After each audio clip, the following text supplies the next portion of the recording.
జై బీసీ, జై బీసీ.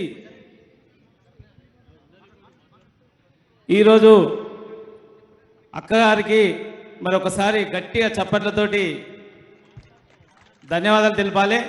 ఎందుకంటే ఎన్నో బీసీ కులాల్లో మరి కొన్ని కులాలు ఇప్పటివరకు గుర్తింపు లేని కులాలు ఉన్నాయి. 70 ఏళ్ళ స్వాతంత్ర చరిత్రలో కొన్ని కులాలు అయితే గుర్తు కాదు కదా, కనీసం పేర్లు కూడా తెలియదు ఇప్పుడు.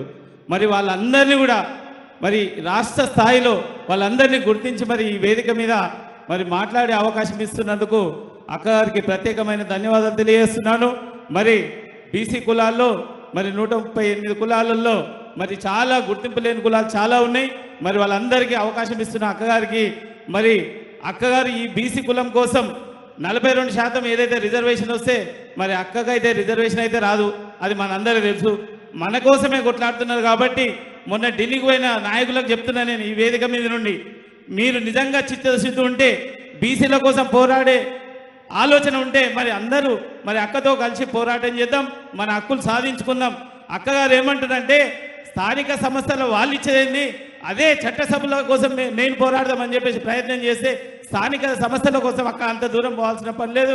మరి వాళ్ళంతా ఏకమై వస్తే మరి ఢిల్లీలో మరి పోయి ధర్నా చేయడం కాదు, ఏ విధంగా ధర్నా చేయాలని చెప్పేసి సూచనలు ఇస్తుంటే కూడా అక్కగారి సూచనలు మనం అందరూ తీసుకోవట్లేదు.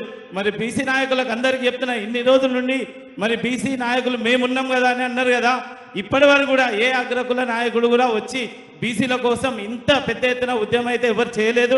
మరి అక్కగారు మరి ఆమెకు సొంత స్వార్థం అయితే ఏం లేదు ఇందులో, ఎందుకంటే రిజర్వేషన్ అయితే ఆమెకేదో వస్తుంది కదా అని చెప్పేసి ఆలోచన లేదు కదా. మరి మనకు రిజర్వేషన్ వస్తే ఆమెకు ఉపయోగం అయితే లేదు.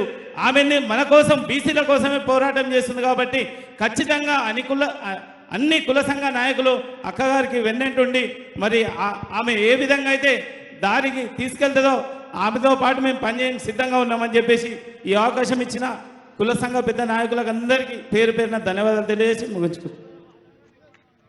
అదేవిధంగా ఉస్మానియా